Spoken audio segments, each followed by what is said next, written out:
Haleluya, saudara. Shalom, selamat pagi.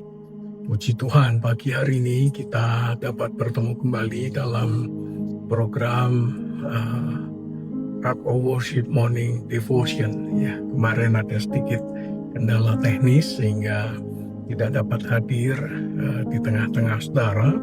Tetapi hari ini kita dapat bersama-sama kembali mengawali hari bersama dengan Tuhan dan firman Tuhan. Nah, pagi hari ini saya ingin melanjutkan renungan dari Injil Lukas pasal yang ke-13. Sekarang kita akan melihat ayat 18 sampai 21. Ya, perikop ini merupakan perikop yang menarik karena dari perikop ini kita akan belajar dua hal. Yang pertama kita belajar tentang ragi, yang kedua kita belajar tentang biji sesawi. Dua-duanya merupakan satu elemen yang kecil tetapi memiliki dampak yang sangat besar. Nah, dan kita akan lihat bagian per bagian. Mari kita berdoa. Bapa yang baik, kami mengucap syukur untuk pagi hari ini. Terima kasih karena kami dapat bangun dengan kekuatan yang baru, dengan kesehatan yang sempurna yang datang daripada Tuhan. Pagi hari ini kami ingin memulai hari ini bersama dengan Tuhan dan firman Tuhan. Kiranya Tuhan menolong kami dan memberkati kami. Kiranya semua jadi untuk kemuliaan nama-Mu. Bekerjalah melalui hidup kami, melalui rumah tangga kami, melalui keluarga kami. Dan kiranya ketika kami merespon firman-Mu, maka kami akan bertumbuh bagaikan satu benih yang diberkati Tuhan, tumbuh dan menghasilkan banyak buah. Dan kiranya itu dimanifestasikan dalam kehidupan kami. Di dalam nama Tuhan Yesus kami berdoa. Haleluya. Amin. Puji Tuhan, saudara. Perumpamaan tentang biji sesawi dan perumpamaan tentang ragi ini menunjukkan kepada kita bahwa ketika Allah mau mengubah dunia menjadi seperti apa yang dikehendakinya, itu memulainya dari sesuatu yang kecil, bukan memulainya dari sesuatu yang besar. Dan ini merupakan sebuah gambaran yang seringkali muncul di dalam Alkitab, bagaimana Tuhan memulai itu dari perkara-perkara yang kecil. Coba saudara perhatikan ketika Tuhan merencanakan membangun umat pilihan dan memilih keturunan dari keturunan menjadi sebuah bangsa yang besar. Allah memulainya dari satu orang namanya Abraham. Dipanggilnya Abraham dari Ur Kasdim, lalu kemudian punya anak pun hanya satu. Lalu kemudian dari Ishak itu lahir dua orang, dan Allah memulainya dari Yakub. Dari Yakub lahir 12 anak yang kemudian menjadi 12 suku Israel. Dari hal yang kecil lalu kemudian menjadi hal yang besar. Dari sesuatu yang kecil Allah ingin mengubah, pada akhirnya Dia ingin mengubah segala-galanya, skalanya dari perkara-perkara yang kecil. Nah, mari kita melihat dari ayat 18 sampai ayat 19. Dimulai dengan sebuah kalimat pendek. Kerajaan Allah seumpama biji sesawi. Biji sesawi, kerajaan Allah diumpamakan bagaikan biji sesawi. Nah, saudara, dari perspektif Yunani, sebutir biji sesawi ini merupakan gambaran biji yang kecil, bukan biji yang besar, tetapi biji yang sangat kecil.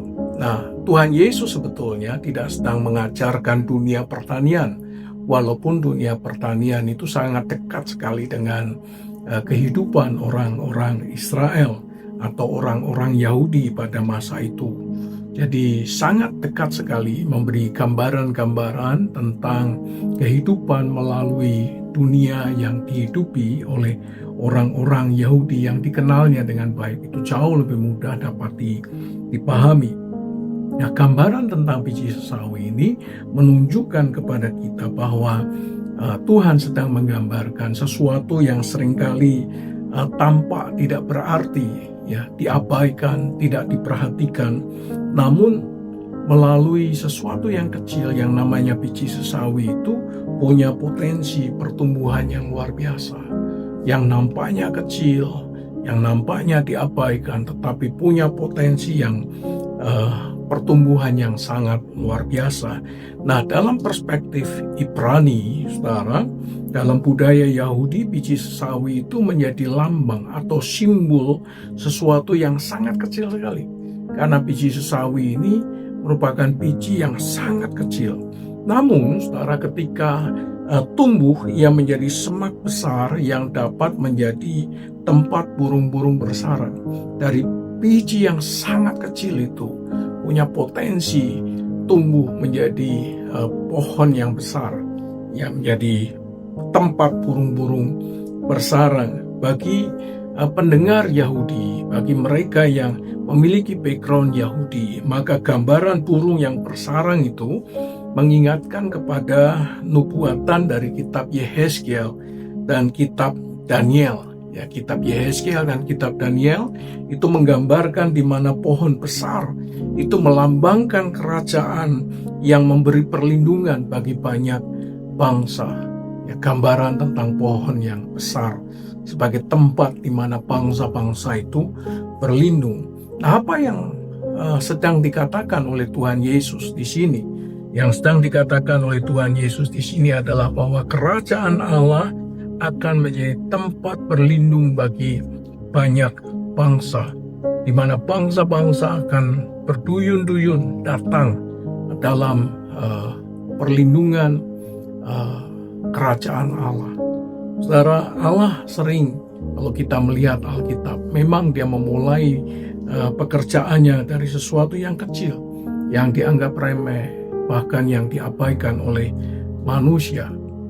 Coba kita perhatikan, saudara, siapa yang pernah membayangkan bahwa doa yang sederhana yang dinaikkan oleh banyak orang telah mengubah dunia.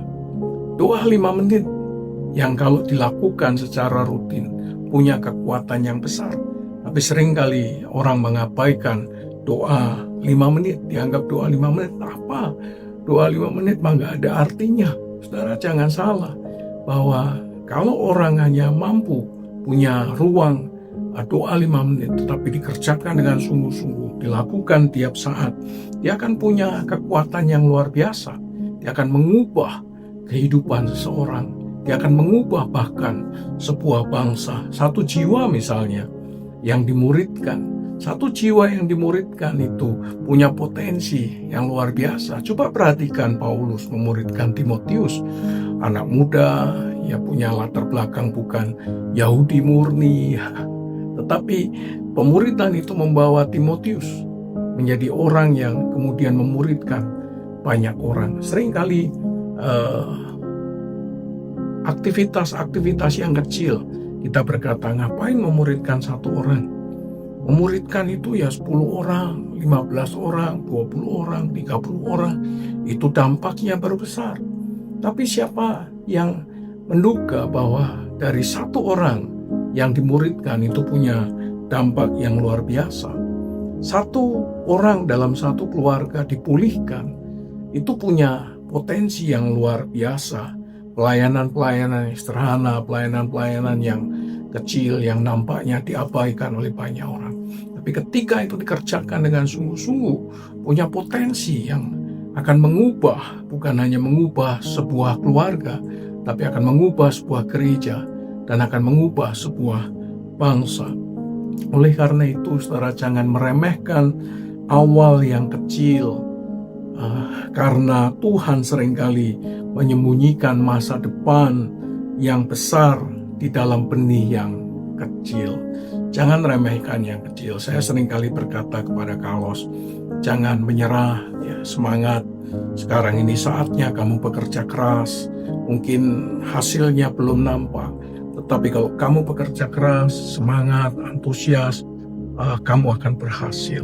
Dari hal-hal yang kecil, jangan memikirkan hal yang besar. Jalani saja dengan sukacita, dengan semangat, maka akan berdampak luar biasa. Saudara, pelayanan-pelayanan di gereja kita dilakukan secara sederhana dalam perkara-perkara kecil, tapi kalau dilakukan dengan setia akan punya dampak yang luar biasa. Kalau kita perhatikan, kemudian Lukas mengatakan kerajaan Allah seumpama ragi. Kalau bagian pertama tadi dikatakan seperti biji sawi, sekarang Lukas menggunakan perumpamaan yang lain seperti ragi. Nah, dalam perspektif Yunani, saudara, ragi yang meresap ke seluruh adonan. Inilah kata yang dipakai. Jadi ragi yang dipakai untuk satu adonan. Nah, menariknya di dalam banyak bagian Alkitab, ragi itu malah digambarkan sebagai lambang dosa. Tetapi dalam perumpamaan yang diangkat oleh Lukas di sini, menariknya Yesus memakai ragi secara positif, bukan sebagai gambaran tentang dosa ya, yang merusak kehidupan manusia. Nah, fokusnya bukan pada sifat raginya. Fokusnya bukan sifat raginya, karena sifat raginya itu menghamirkan seluruh adonan, tetapi daya pengaruhnya. Daya pengaruhnya itu luar biasa. Jadi bukan pada sifat raginya, tetapi pada potensi yang luar biasa ketika dia mempengaruhi sekitarnya. Dalam perspektif Ibrani, saudara, seorang perempuan mencampurkan sedikit ragi dalam tepung, tidak terjadi perubahan yang langsung terlihat ketika ragi itu ditaburkan lalu kemudian diaduk-aduk. Belum terlihat apa hasilnya, namun perlahan, saudara, seluruh adonan yang sudah dicampur dengan ragi itu lambat laun mulai berubah. Demikianlah cara kerja kerajaan Allah, saudara. Dia bekerja bukan dengan kegaduhan, bukan dengan sesuatu yang besar, tetapi dengan transformasi dari dalam. Lambat, nampaknya pelan, nampaknya tak terlihat, tetapi punya daya ubah yang luar biasa. Nah, pekerjaan Tuhan juga seringkali kita tidak langsung melihat hasilnya. Coba kalau saudara perhatikan, saudara nabur untuk misi misalnya, kan tidak terlihat apa yang terjadi setelahnya. Kita tidak melihat hasilnya langsung. Kalau kita misalnya menabur, misalnya pelayanan, perintisan, kan tidak langsung nampak menjadi besar. Memang ada perintisan-perintisan yang langsung besar, tapi seringkali perintisan yang secara natural dilakukan itu tidak terlihat secara langsung. Tetapi saudara, apa yang dilakukan itu tidak akan pernah sia-sia. Kadang-kadang kita, mungkin saudara dan saya seringkali berkata, saya sudah berdoa bertahun-tahun tetapi tidak berubah. Ya, mungkin kita tidak pernah tahu perubahan yang sudah terjadi, karena kita selalu membayangkan perubahan itu sesuatu yang spektakuler, sehingga kita berpikir bahwa kita sudah bertahun-tahun tetapi tidak nampak hasilnya. Kita mungkin juga berkata, saya ini sudah mendidik anak, ya, setiap hari memberi nasihat, setiap hari memberi bimbingan, tetapi nampaknya tidak ada perubahan, nampaknya biasa-biasa saja. Saya ini sudah melayani 30 tahun, saya sudah melayani 25 tahun, bahkan ada yang melayani pekerjaan Tuhan 50 tahun dan mengatakan namun belum terlihat hasilnya. Setelah perumpamaan ragi yang kita perhatikan di sini mengingatkan kepada kita bahwa Allah seringkali bekerja dalam sesuatu proses yang tak nampak, tetapi dampak pengaruhnya itu luar biasa. Hasilnya itu akan tampak di kemudian hari. Nampak pelan, tersembunyi, tetapi pengaruhnya itu pasti luar biasa. Saudara, apa yang dikerjakan oleh Tuhan di dalam hati seringkali lebih penting daripada apa yang langsung nampak secara lahiriah, nampak secara fisik. Karena ketika hati ini diubah, dia akan mengubah seluruh kehidupan manusia. Coba saudara perhatikan dua kontras perumpamaan ini antara biji sesawi dan ragi, ya.